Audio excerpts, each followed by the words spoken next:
Hey there, this is Michelle Pescosolido, and I am making day 9's video that may just turn into day 10's video because I'm not sure if I like the video that I just did, but we'll see. I'll go back and look at it. But I got to thinking about something else that I wanted to talk about, and I want to talk about obstacles because they're very real when it comes to this industry.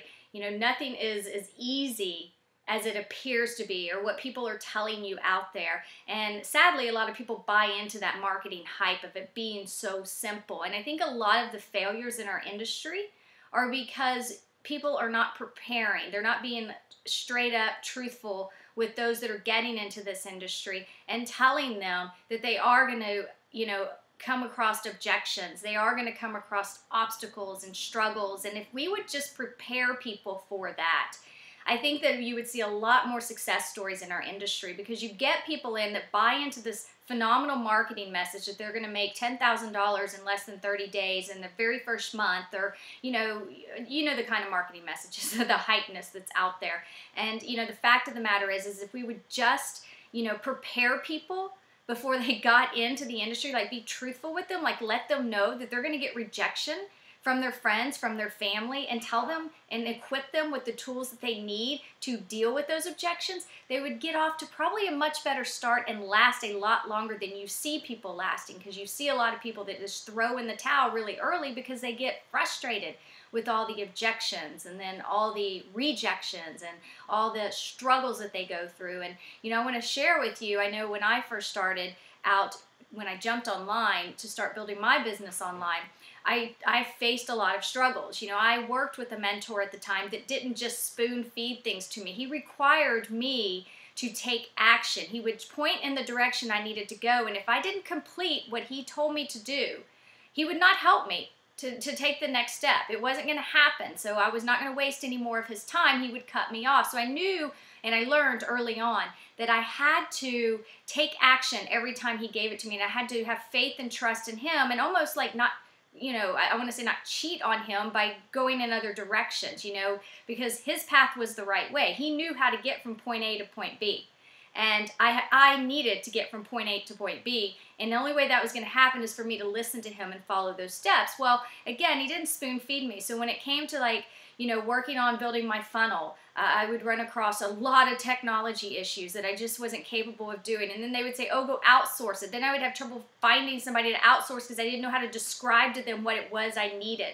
I would call leads and I would get my power taken away when I was new, and just, objections that I didn't know how to handle. And, instead of, having somebody fix these things for me, I had to learn the hard way. I had to get exposed to millions of objections. I had to, get exposed to rejection.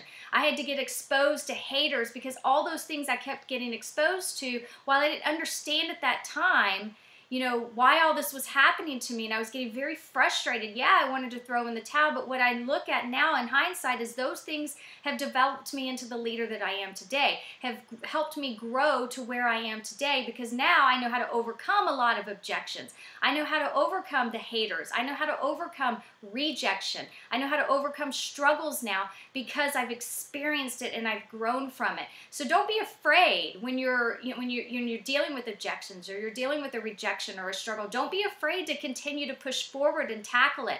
A very good example and a learning experience that I had is there were many times where I would be faced with an obstacle, and I mean, we're talking the towel was ready to be thrown in. It was sitting 2 feet from me, and I thought to myself, I am not cut out for this industry. I'm done. I'm going to just go get a job, throw my towel in. And I thought to myself, you know what?